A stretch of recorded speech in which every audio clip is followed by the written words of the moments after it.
Can you talk just a little bit about the mood in the locker room as you guys are going through these struggling times right now? Yeah, I mean, I think the biggest thing is we're just itching for another opportunity to get back out there. You know, obviously the last week didn't go the way we wanted to from any phase really, so best thing for us is get back out on the grass, get the opportunity to do that today, get out there, work on a new opponent, kind of flush last week and move on, and try to go attack this week with a bunch of excitement, a bunch of energy, and go try to execute. You often hear about the mental and emotional side of sports, and with as much as you study film, when you're 0-2, is that every bit as important not to make sure your teammates or anyone is playing with woe is me or hurt or beat up? Yeah, absolutely. I mean, I think the biggest thing is just, like I said, I mean, it's another opportunity. You know, you don't sign up to play NFL football to go 2-0, 3-0, 4-0, whatever it is. You sign up to get opportunities to go play those games. You got to attack each opportunity with the same, amount of, effort and execution and all those things that it takes to win. And so we're excited to get another opportunity to do that. Whatever the record is, You got to go out there and prove it each week. Some of the moving parts throughout the offense, and obviously you guys are all on the same page, but is there anything from your position, especially needed maybe from a communication standpoint, in terms of preparation? Yeah, just try to be as clear and concise as I possibly can.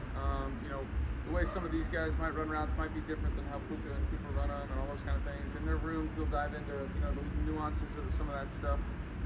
But just trying to communicate as much as I can. I know they feel like they can come to me and ask me questions, and I'm going to try to point them in the right direction if I see things that I need to talk to them about. But it's a really smart, intelligent group, and excited to get to work with them. When you hear the name Fred Warner, what one word comes to mind, and when you watch tape, what stands out about his game? I mean, one word, I don't know. There's a bunch. He's a really good player. He's obviously a really intelligent football player, understands what's going on around him, how he fits into the scheme of their defense, what offenses are trying to do to try to attack their defense.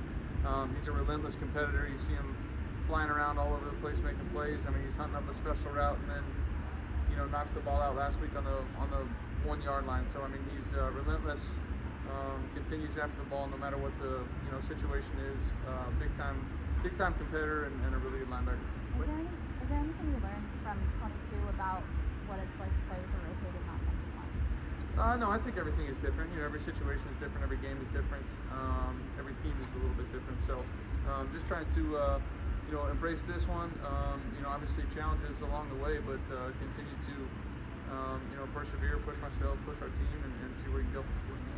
Challenge is that personally, it looks like you're going to have the left side of the line. So what kind of goes into that challenge this week? Yeah, I mean, I trust those guys. Whoever they put in there, I trust those guys to go in there and do the best to their ability, do their job, at a high rate. And so this week, no different for me.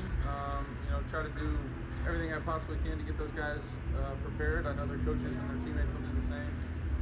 Go out there and try to play at a high level. What are the things that I'm sure to do anytime you start working with a new center? And does any of that process expedite a little bit more that sudden change is a bit quick versus a full off-season working with both? I think the biggest thing, number one, is getting snaps, getting used to that. And the worst thing you can do is be sitting in there thinking about where the snap's going to be or how it goes and all that kind of stuff. So I think that's the biggest thing. And then just communication, right? Just leaning on, hopefully he feels like he can lean on me to get us pointed in the right direction, and then let him try to take things off at his plate.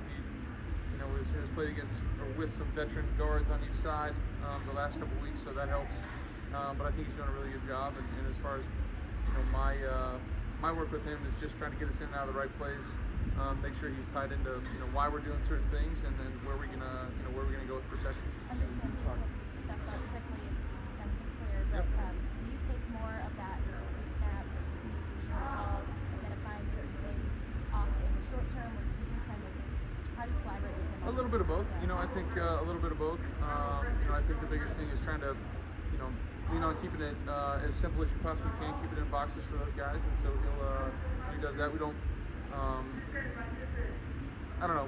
I feel like it's a little bit of everything. It's a little bit of communication with me. It's a little bit of game plan. It's a little bit of everything. When you talk, Matthew, about guys running different routes, maybe than Cooper can you help me understand? Is that something that you study more film, more reps, or is it Yeah, no, it's not film. It's just body language. I don't mean they run completely different route trees. More in the fact that the way they might separate is going to be different, right? Different body type, different skill set. Certain things that guys are good at that they can use to get open. It's all different. Each player. So just getting as many reps as you possibly can with those guys is always a big plus. Mentally, how long does it kind of take you to work with different players that maybe you're not used to working with every single week? I think the biggest thing for me as a quarterback, just go out there and trust. I trust those guys that they're going to do their job. They're going to get open, catch the ball when you throw it to them, all that kind of things. Try to keep it as simple as you possibly can, right? There's some high-level stuff that guys that I've played with for 5, 6 years, whatever it is, 4, 5, 6 years, that you can talk about and feel good about doing. And this, when you have new guys in different spots, some of that isn't there, but you just go out there and trust that they're going to be in the right spots and go out there and throw the ball and let them do their thing. Thanks, sir. Thanks.